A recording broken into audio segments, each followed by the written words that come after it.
Okay, I'll tell you later. Matter of fact, we are live. I'm Brent Leary. I'm Paul Greenberg. We are the CRM Playaz. And I don't know why I said it like that. I was going to say, we are the CRM Playaz. It's almost sort of like, we are the CRM Playaz. You know. And then you kind of nod off just Zing. Yeah. Well, we have a lot of Z's because we've been bringing the as since 2009 or yeah, this is amazing. This is 15 years. 15 years. Where have the years gone? 15 years. The years have gone to my gray in the beard and all that. 2 years have gone to my hair is disappearing almost completely at certain spots. Mine was already gone for the most part, but the gray. Anyway, it's we're glad to be still here. We're glad to still be doing whatever it is we do. I've done the CRM Playaz in 3 different of my decades. So I guess that means I have too. No, not necessarily. It depends on your age. Like in your case, I think no. Well, not really. See, I had 59 the first year, so there's 50s, okay. 60s, and then 70s. I was early 40s, and I'm still in my 50s. So you're in 2 decades. I'm in 2. I barely made it in 3. Well, we'll keep tugging away and hopefully plugging away. Yeah. Maybe we'll get there. Anyway, we have definitely got to a show today, but you know what? Something's amiss. Something's awry. Something's missing. Someone's missing. Yeah, he is. Where is he? Was he at the happy hour yesterday? No, I don't think he was. He was not. Oh, well, we might have to put out an APB, because we can't do our moment of Sven without Sven. I mean, yeah. Sven, where are you, sir? We want you. Wherefore out thou? Yeah, that's right. We need you here. Oh, well, we will press forward because we do have a really. I was gonna go all. What's that dude's name that had the show in the 60s? Ed McMahon, not Ed. Johnny Carson. No, not Ed McMahon. Ed Sullivan. Oh, Ed Sullivan. We have a really big shoe. A really big shoe. The Beatles. Hey, Rebecca. Yeah, I'm actually wearing I'll be brutally honest. I would never ever pay for a shirt with a bot on it, but I am more than glad to accept the gift of a t-shirt with a bot on it. And this actually came from, I believe, the Variant. Yeah, that's a Variant bot without any question. I wonder what bot this is, though. I don't know. That's hard to tell. But the cool thing, Variant's bots have their bot. I hope they still do this, but it was bots with personality. I don't think so, because they got to a certain point where they were turning out too many bots, and they couldn't keep up with the naming and the personalities for all the bots. That's lazy. That's just lazy. Well, you know what? They could just turn Gen AI onto this whole thing and have the bots description, name, everything done. Without. You know what? Have the bots name themselves, man. Anyway, so we are definitely going to have an interesting show because we do have a great guest, somebody you've seen with us pretty much I don't know all 15 years, but at least probably like on a streak of 4 or 5 in a row at this point, right? Oh yeah, no, he's been among the most consistent guests we've ever had. Meaning, over the years, he's appeared. If we were doing list of all-time appearances, he's somewhere up in the top group somewhere. Do we have to start like Saturday Night Live, like keeping track of who comes on the show as a guest? Oh, and give a jacket after a certain amount of, or a blueberry hoodie. How about that? Well, again, that's for the person we most want to poison wins the blueberry hoodie. Now, by the way, this is not an attack on blueberries. It's only an attack on blueberry bagels.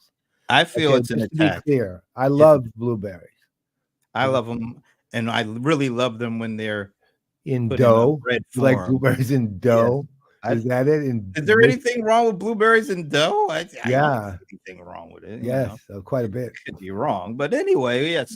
We will tell you who our guest is a little later on.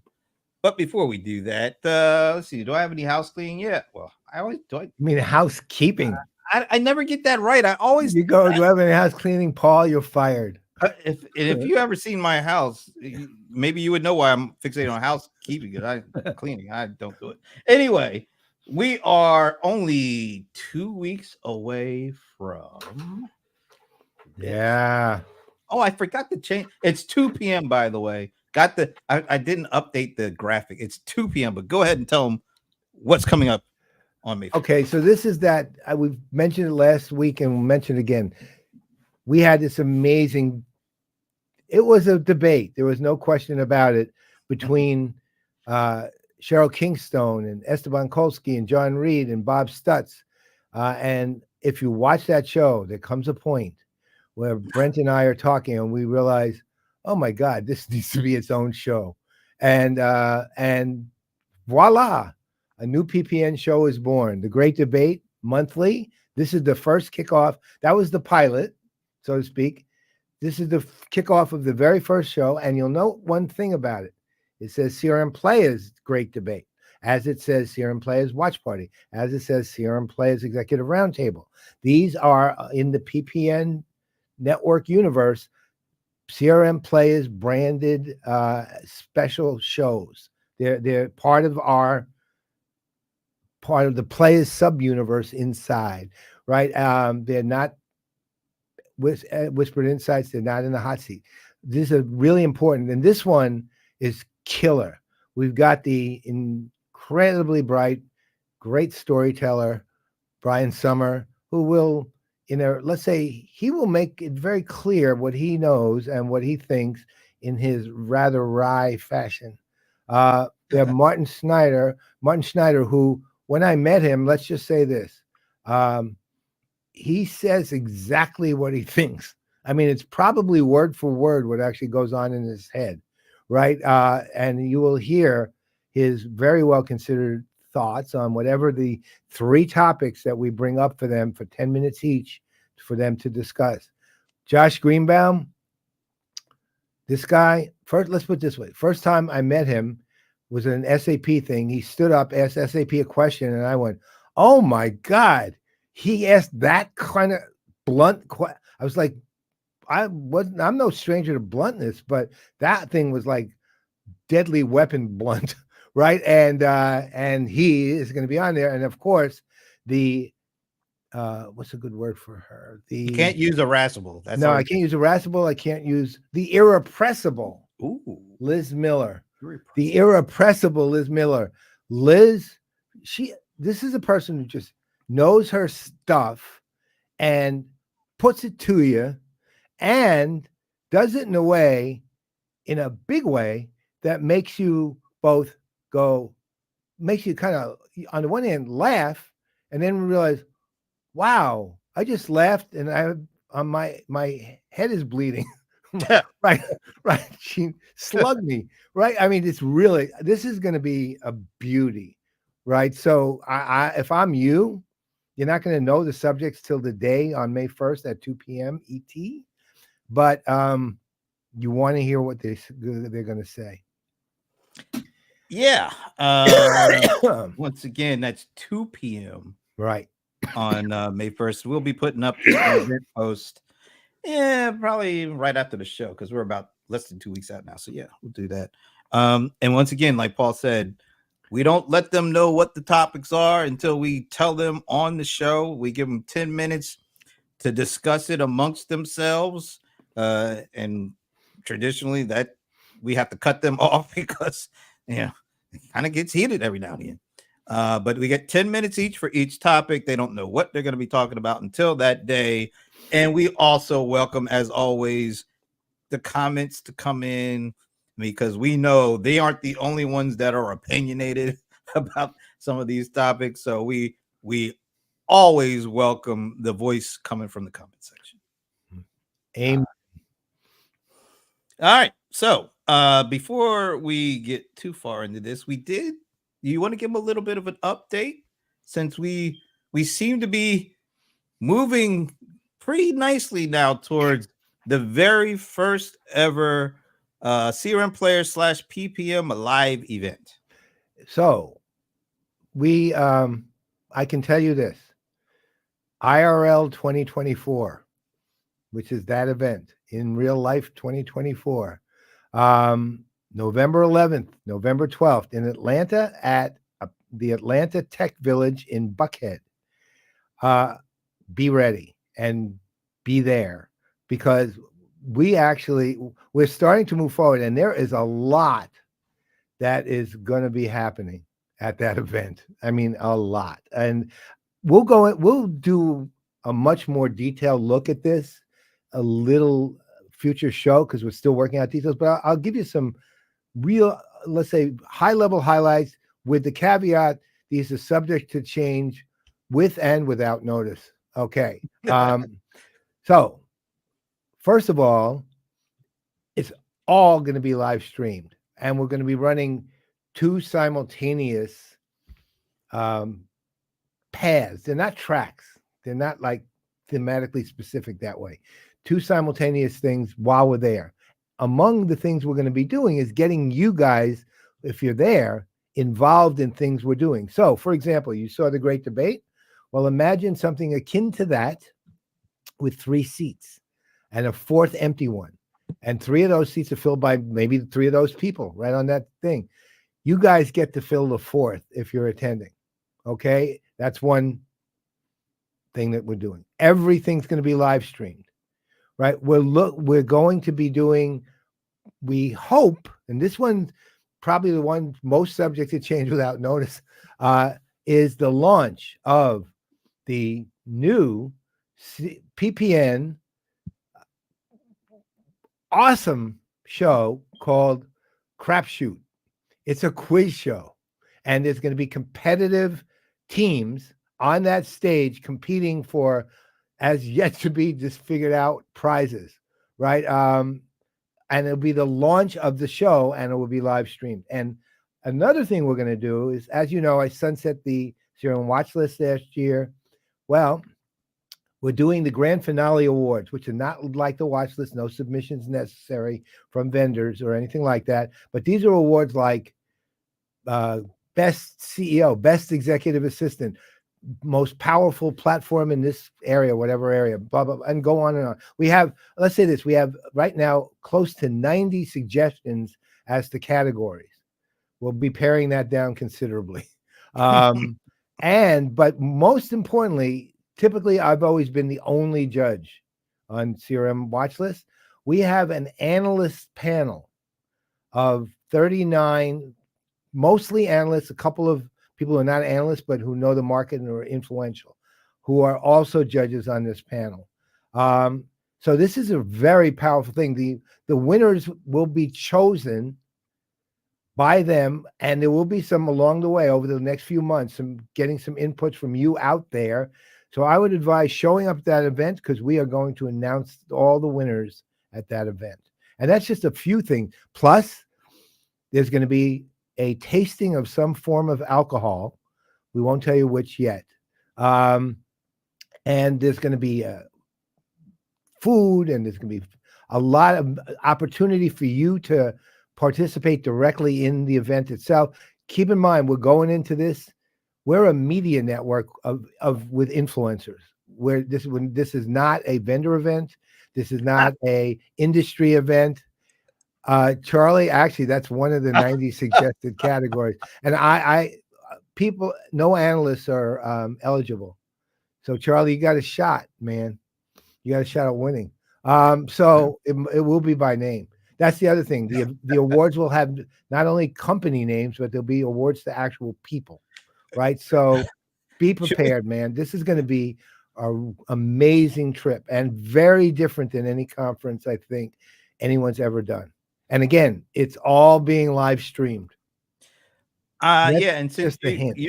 You're looking at potentially doing something like a Scotch tasting, or well, I don't want to say which one yet, because it could be single malts, it could be bourbon, it could be Irish whiskey, it could be anyone. I'll tell you what. Anyone have any suggestions as the ones they want? Which category? It doesn't even have to be whiskey. It could be tequila, it could be gin, whatever. Just suggest the category of spirit, not wine, the category of spirit that you'd like to do a tasting of.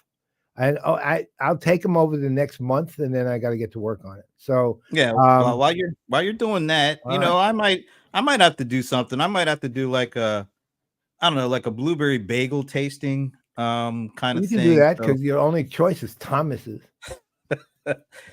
So as you're doing the alcoholic tasting, I might throw in some. I might, I don't know. We'll see.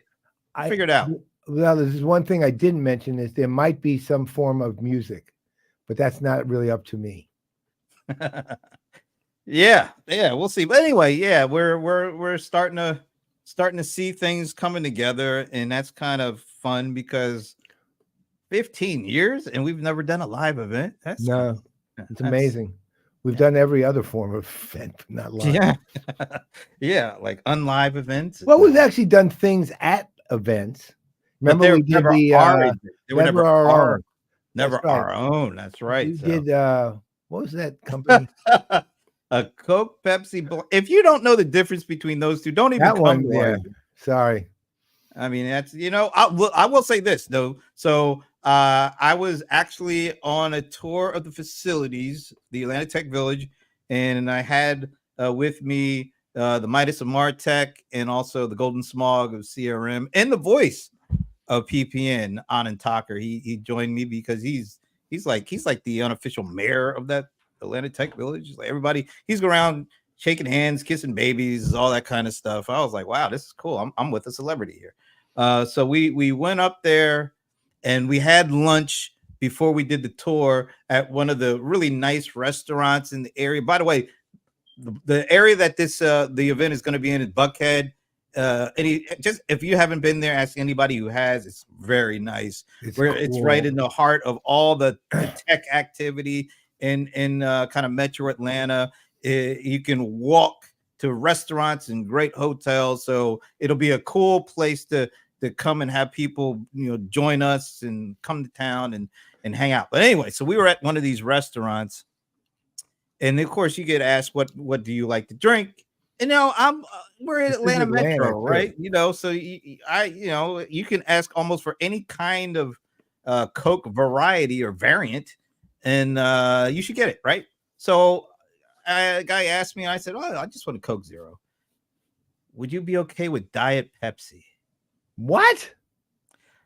I was like, "Did you just move here or something? You know what you're talking about? You're a former what restaurant?" He's like, "Well, the restaurant chain they used to. Well, when I was out working at this chain in Colorado, it was like, oh yeah, it was Coke, but I come here and like they got a new agreement and it's Pepsi." It's like, do you need to go back?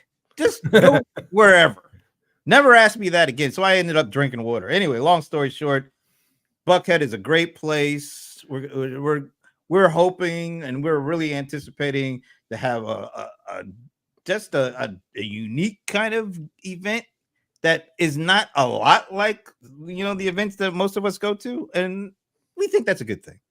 And one last thing for those of you who are worried about Coke and Pepsi, the inside the ATV is one of those Coke machines where you can create your own variant of Coke, right? So you're covered. Yeah, just don't go to the restaurant I went to. Yeah, no. If you want to, I even wouldn't go there, and I don't drink either Coke or Pepsi. Right. So, all right. So that's that. November 11th and 12th. We will be updating you with information as time goes on. That's so exciting. It really is. Okay. Yeah. So, you know what else? I don't know if this. No, this isn't really exciting, but technology just had a big birthday last week.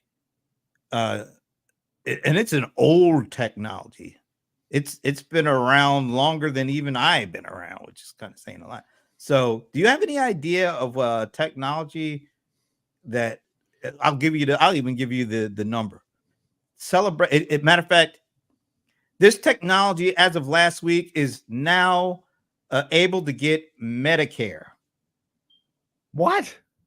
It's old enough to get Medicare. 65 years old. 65 years old. Anybody want to take a guess in the comment section? It's not the Stump the Godfather question. That's still coming. 1959. This Yeah, that was technology. Yeah, 1959. 1959. God, I have no idea. All right. I'm just going to tell you because it's not the Stump the Godfather question, but it is a kind of a setup to the Stump the Godfather question.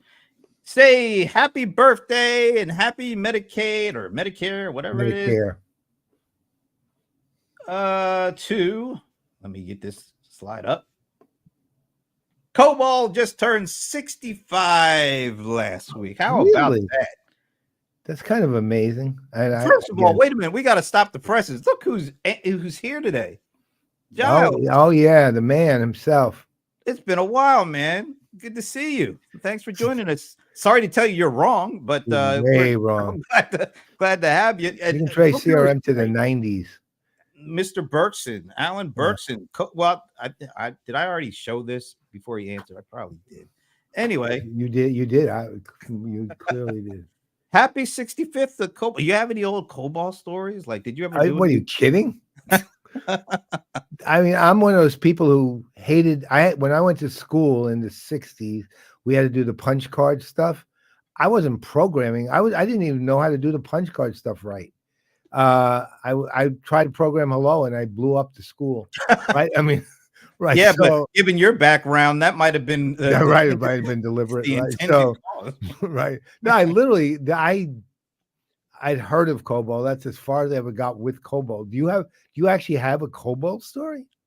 When I was still in college, like the 80s, late 80s, they were still teaching us to program in COBOL. And this is when you had to like rent time at a computer. So you had to like sign up for time. No, well, we're a student. So you had to sign up for time at this big, ridiculous sized mainframe.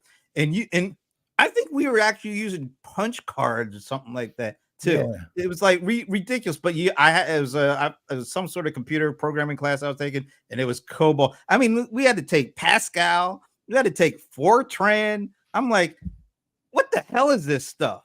And then my first job out of school, they first say, all right, we're going to get you trained on this new thing. It's called Visual Basic.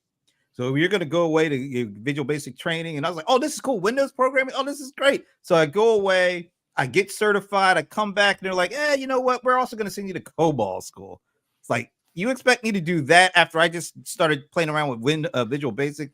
So needless to say, I left that company. It was very crazy. Did you ever learn you know what? I probably should have stayed because I got out of that because I stayed with Access and VB program. But you know what? I probably should have stayed with COBOL because remember at the end of the 1999 to 2000, those dudes are making like $400,000 a year. Yeah, Y2. And I think they might still be working.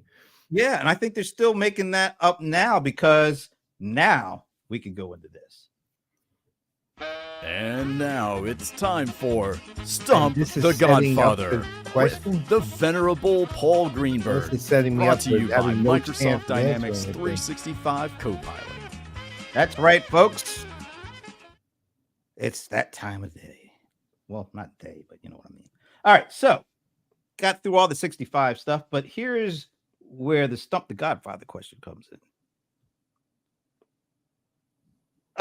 Shoot. The answer is 220 billion. Yay, that was easy. That was so easy.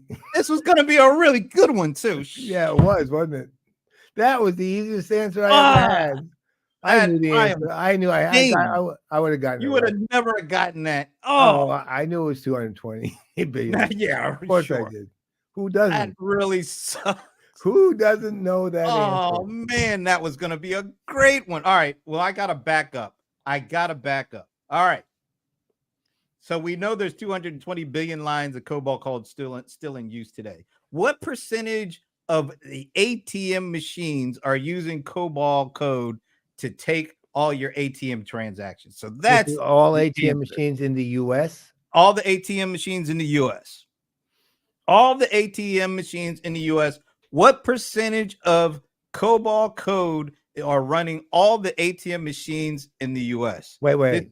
What percentage of code is running, or how many machines are run COBOL. by No, COBOL?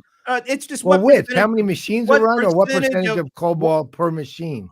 No, let's just say all the ATM machines in the U.S. What percentage of them are running COBOL code? Let's not get. Well, no, you actually literally inverted. Now that. you're trying to trick me because you know I'm flustered. I'm in Patrick's camp on this. Woof.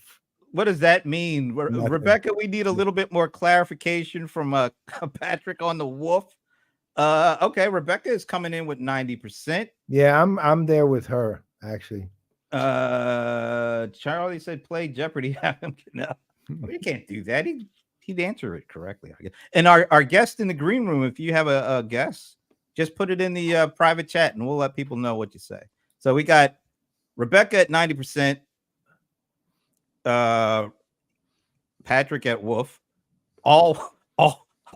So is Patrick saying 100%? Is that what Patrick? We're saying? Yeah, that's 100% from Patrick. He might be right though, but he might be. Yeah, we'll see. I know the answer to this one. All right, so we got 90%, we got 100%. Anybody else? Donnie, you're out there. Alan, you're out there. If you're still out there, Giles, if you're still out there, throw a guess in there. You might get it right. What percentage of ATM machines are running COBOL code? Only in the US. We'll only do all the US. And while we let them try to answer, you want to go with what? I'm literally going with Rebecca on this one. I'm going at 90. Okay. Donnie is saying 97%. So we got 90, we got 97%. We've got Patrick at 100, all Wolf. I like all Wolf. That's a good one. Giles is saying 99. So we're getting bunched up. So you got 90, 97, 99, and 100. Do you want to stay at 90? Yeah, I'll stay there. I mean, as far as I'm concerned, this is one of those things where you might as well just you could be entirely tricking, and the answer is 0, right? No machines have been run with COBOL for 15 years, right? So, all right, I'll stick with 90. All right, so you're sticking. So you and Rebecca are at 90. Oh, now Alan coming in at 95%. All right, so now we got 90, 95, 97, 99, and Patrick's at 100. Our guest, you got a guess? $1 says Michael Frank. $1. Little off on that one there, buddy. All right, so the answer, although I can't, I got the source. It's from Reuters, but the source says Alan, right at 95%. Alan is right. Alan got it right. Alan got 95% of all ATMs are running COBOL in the U.S. That's probably that actually ended up being a better question than the two. Nobody would have got the 220 billion. No. Well, no, I knew the answer right away. Yeah. As soon as I saw the question, I knew what the answer would be. It was so immediately. Let's face it, COBOL is here to stay, man. Yeah. I mean, you know what? Of all of them, when you mentioned Pascal and what was the other one you talked about? Fortran. COBOL is the one that I'd say is the most embedded in consistent discussion of those things. Meaning, it's the one that people are most familiar with because it's still, I think, it's still around. It's just still around. What's gonna uproot it? What kind of effort is it going to take to change all that? I mean, yeah. Well, the question is it running all those ATMs, for example, due to inertia, or due to the fact that it's fine, it's working just fine? There's no reason to change it. Yeah, who knows? Or nobody's thinking ahead to the future. Well, who is thinking? Well, of course, when Gen AI gets a chance to take it over and say, "Nah, I'm going to only give you $50 instead of $1,000 because you really can't afford it." Well, but who is thinking ahead towards the future, right? No. Our next Doctor Who? Our next guest. You mean our next guest or our only guest? It's time for the introduction of our guest. Okay. Paul Greenberg. All right. So, as you know, this guest who has been on this show many times, he is the SVP of Market Strategy at Salesforce. And he has been, aside from being really well known from his days at Salesforce. Prior to it, he was really well known as a thought leader and a brilliant writer, by the way, a great writer, still is, in the world of computers and PCs and eWeek and Computer World and those kind of publications. He was the leading. He was a journalist in a manner of speaking, but he really was a thought leader who wrote, and he wrote brilliantly. And I've known him for many years. He's also an incredibly kind human being who's always thinking about other people. He's the kind of person that you're just happy that you had the opportunity to get to know him and to keep the relationship ongoing. And obviously, as SVP of Market Strategy, which covers a lot more than just things like analyst relations, it covers competitive intelligence. It covers anything related to the title, really, which is market strategy. So he's brilliant at it. So let's just bring on the guy himself, John Taschek. There he is. And there is wow. the man. Thank you, Paul and Brent. I never know how to start after that introduction because it's always going to be a bit of a disappointment, I think. Oh, and he has a really good sense of humor. Yeah, that was the other part. Yeah, I'm not that well known, but I'm glad I'm known by you, the two of you. Yeah, well, actually, you'd be surprised. I told people you were coming on, and people are making a point of listening in because you're coming on, right? So not because it's CRM Playaz, because you're coming on. That actually, let's say this, that's how well known you are. Well, that's great to hear. And thank you for having me on your show. I don't know how many times it's been, but I love being on your show. You're definitely up there. And the good thing is we already know you're the football team, so we don't have to worry about anything. but it is important to point out that in his youthful stage, he was a Rams fan too. I was, yeah. I was a Rams fan from 3rd grade until I moved to San Francisco, and I'm still a Rams fan. I just, I can like both teams. It's an additive thing. Well, actually, that's going to raise a question for me and Brent, really, with the answer to the only wrong answer is like such a shell at this point. It doesn't have the people we hate are gone. The team is terrible, right? It's like there's nothing left to really like even care one way or the other what anyone thinks of, right? So we might have to change our ultimate question. So I don't know what that would change to, though. However, so just good games, I guess. You root for good games. Yeah, but we're trying to figure out what to root against, not what to root for. Yeah, right. Yeah. So we'll have to come up with that. How about the salary cap of the WNBA first draft? You can root against that. There you go. I'm leaving that one alone. That's it's kind of disgusting, actually, that they get paid that little. So you want to look? I know you really are thinking a lot about analyst relations these days. So rather than our normal thing, I have questions, believe me, and I think some of it will be practical advice kind of questions as well as other things. Wait a minute, is it advice or questions? It's both. No, I'm not giving you advice. I'm asking for advice for other best practices, I'll call them. Okay. The questions will lead to that.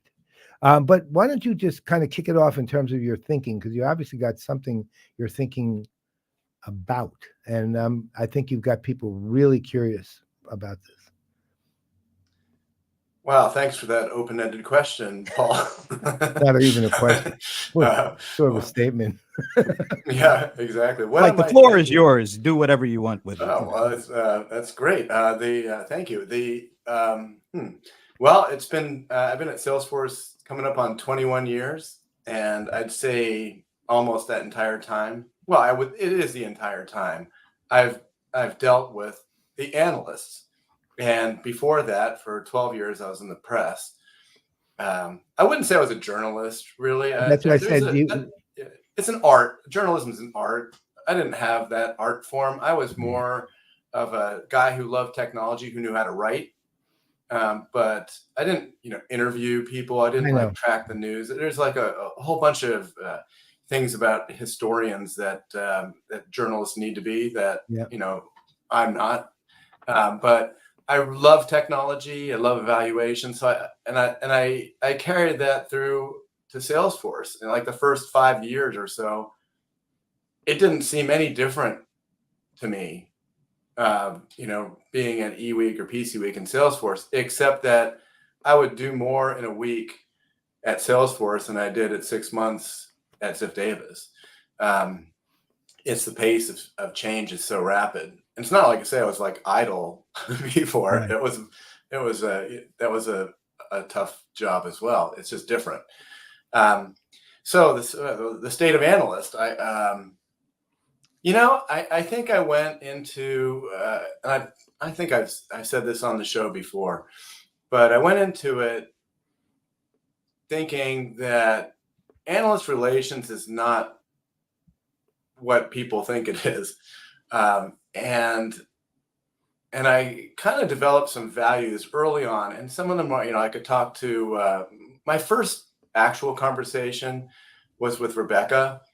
I think I saw Rebecca on here before. I'm not looking at it now. Yeah, but and it kind of changed my mindset very quickly. But then I started interviewing AR people from different companies, and they all said the same thing, which was, you got to pay your dues. You got to like prioritize. You have tiers of analysts, and I'm like, no.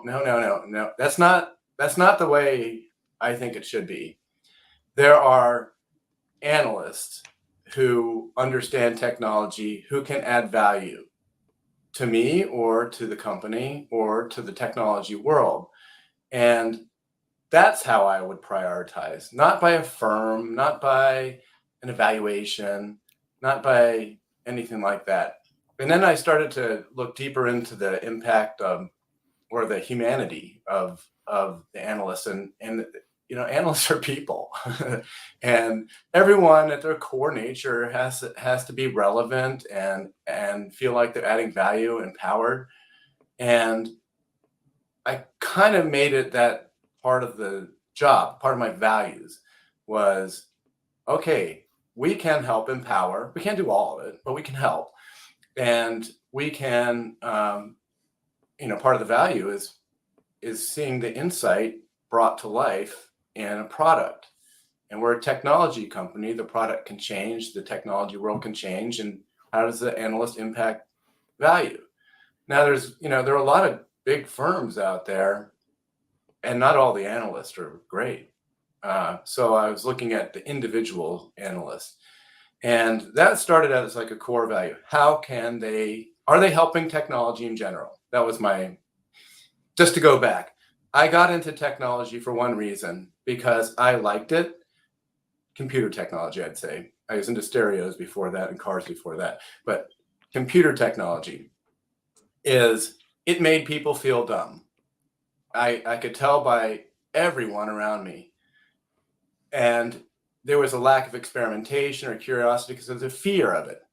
So the humanity part is making technology easier to understand and use and see how it can add value.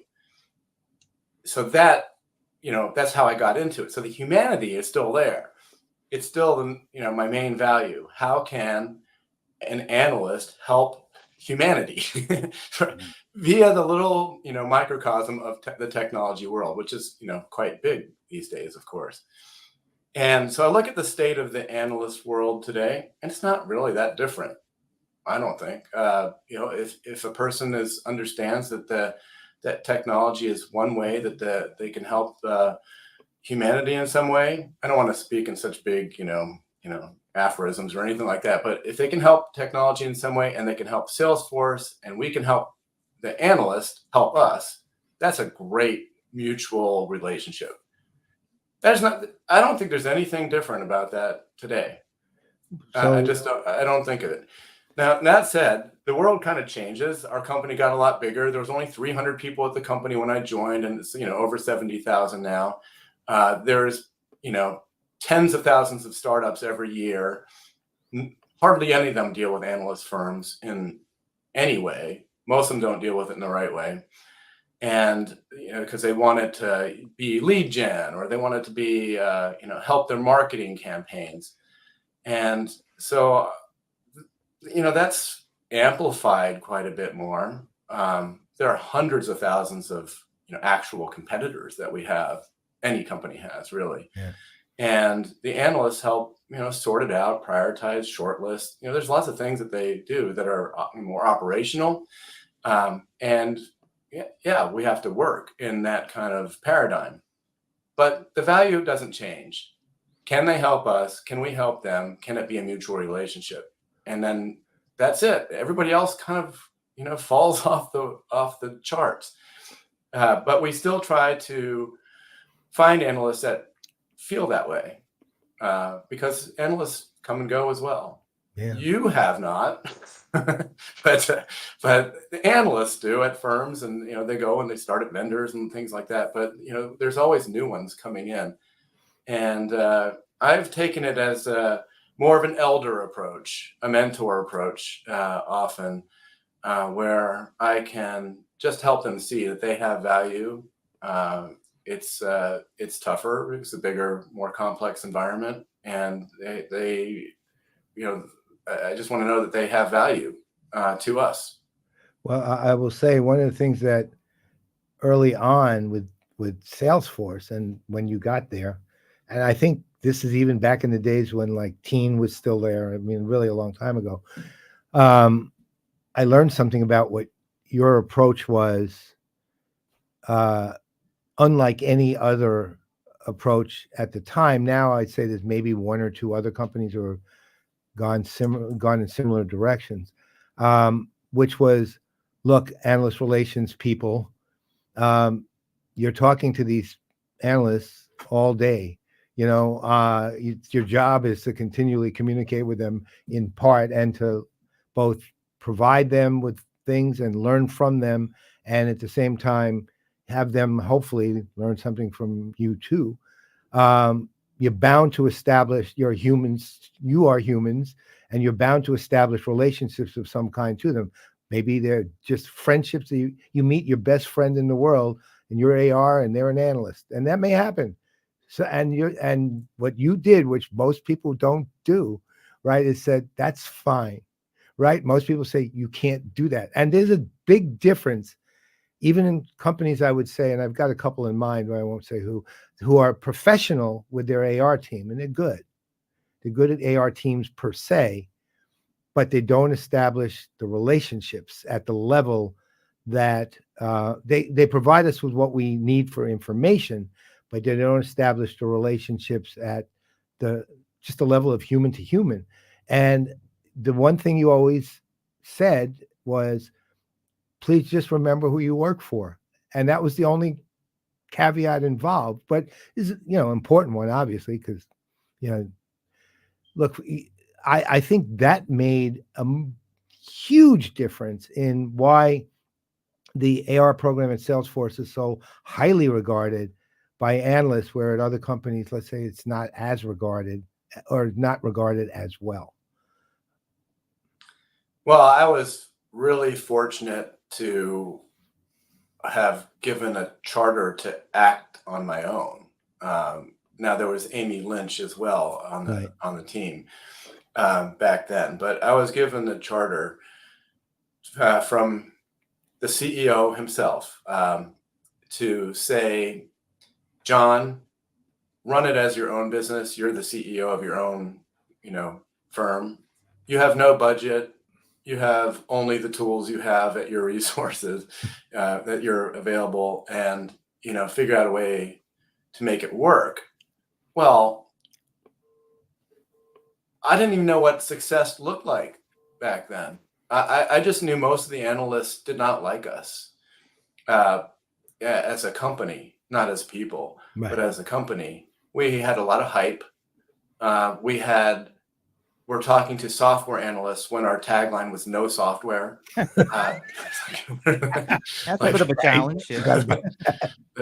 There was a lot of that there, and then Mark had said something to me that was enlightening, which was, John, do you like our product? I'm like, yeah, Mark, duh. That's why I'm here. I didn't say duh. I was very eloquent, and he said, why don't you talk to the analysts? They need someone who has some gray hair to talk to them. Wow. So meaning somebody mature who's looked at the industry, who has a broader perspective, who doesn't really have an agenda. Because I didn't have an agenda. Everyone else had an agenda around me, but I did not personally have an agenda. It was to learn. And being curious was also a value that I never stated, but it was there. I wanted to learn.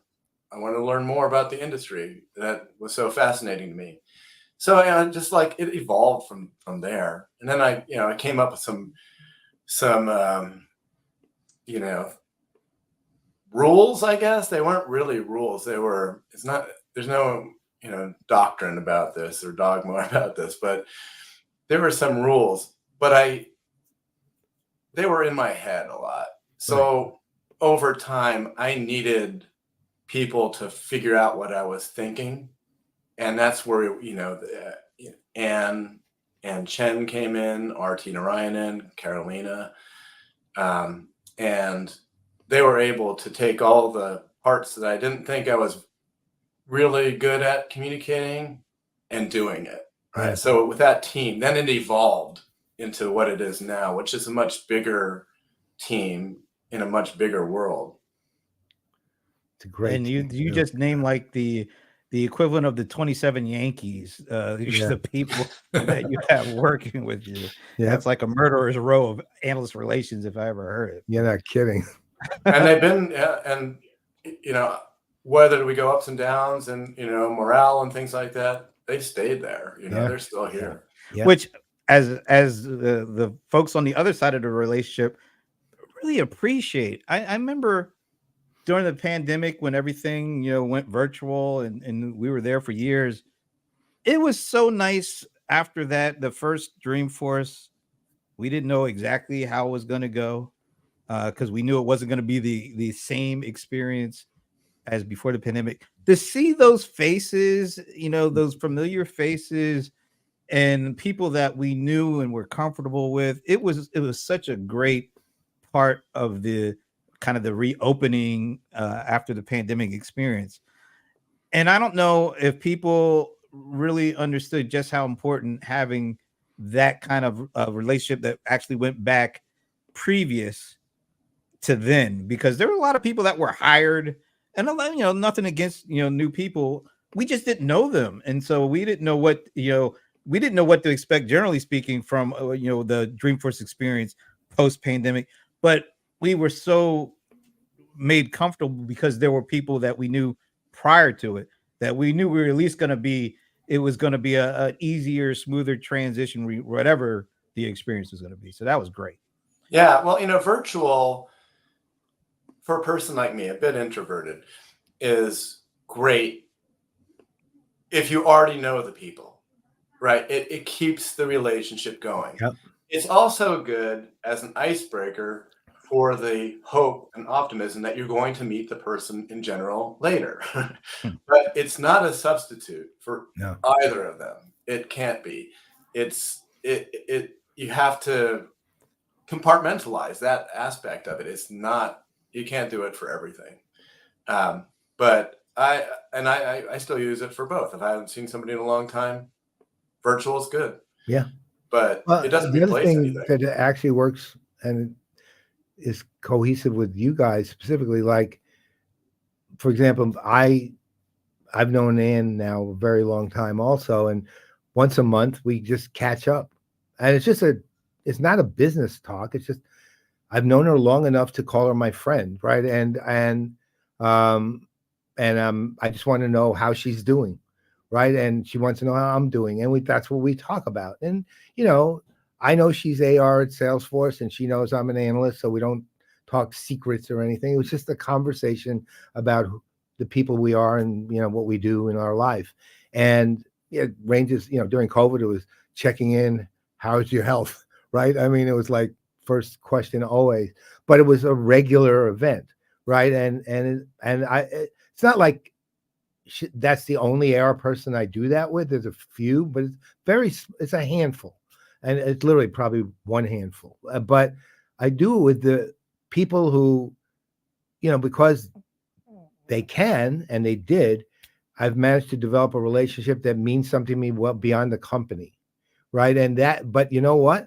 If you translate that back, given that we're all humans, and you just look at it from a simple business standpoint, the reality is, how would I put it? The odds are good that because the relationships are good, that when somebody does something, the company does something stupid, or at least an analyst thinks is stupid, that the way it's presented is going to be different than if there was no relationship at all.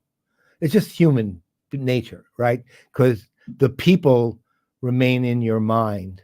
They're always in your mind, right? It's not the company, it's the people, and you have to be mindful of them too, right? So, and to me personally, that's just the way I operate. I can't speak for every analyst in the world by a long shot, but I know that if there may be a time where I want to pound with my full fist, and instead I just go like that, same idea gets across, but it's done a little more, a little less edgy than it otherwise would. Yeah, well, don't mess with that one.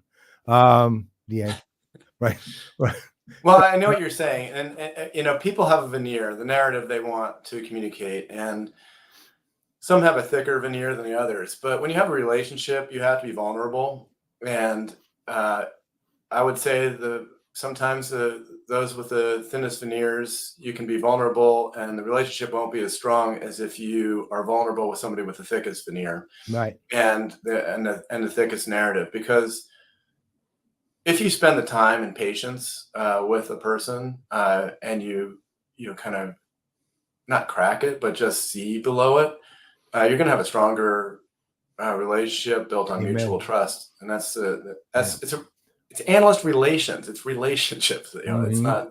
It's not And just again, anything and else. you guys, well, the other thing, you put the time into it too, just in the broader sense. Because the other thing is, look, let's face it, us analysts, or we analysts in this case, are let's say on the whole a very prickly lot. There's analysts that are, I guess to me, I can't speak for anyone else, but they're just really annoying. And well, it's just the way they present themselves. It's that's all. It's not that they're stupid. They're not. They're smart, and they may have great insights. Hey, man, some of the smartest people in the world are the most annoying people. Well, I mean, and there are analysts who think that, if they say it, it's God's word, right? It ain't. It's an opinion, right? Mm-hmm. So, but you have to. So, okay, so on the one end, I'm honored that somebody's literally willing to pay a New Yorker for his opinion, right? Which I think is astonishing.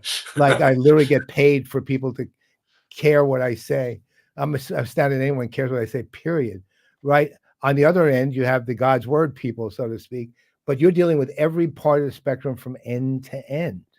Right. And you have to allow for it. How do you even do that or think of that? I don't even know how you handle that many insanely diverse personalities. I think we track something like, there are about 3,000 analysts who cover Salesforce, industry analysts. Oh my God. They're more. It's really more than that. If you look at Analyst Voice, any analyst writing about us, but it's a pretty large number. And then there's that.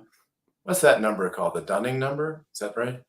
you can only know 100 people really well type thing. Yeah, I think it is the Dunning. That seems like that's not the right word. I've never heard of it. No, there is something like that. I've seen it too. The Dunbar number. I don't really, wait. I think. Wait. I like dummy.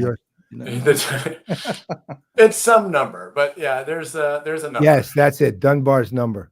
Yeah, and I'm going with dummy number from here on out. well, if we have 30 people, there's too much overlap to even say that there's 3,000 analysts, but no, we can't. It is really based on how much the analyst knows, understands about technology, and are they willing to invest time in learning from us without feeling that we're just pitching? And that's it. That reduces that number quite a bit to the number of analysts we interact with regularly. Now, there are some analysts that are, I would say,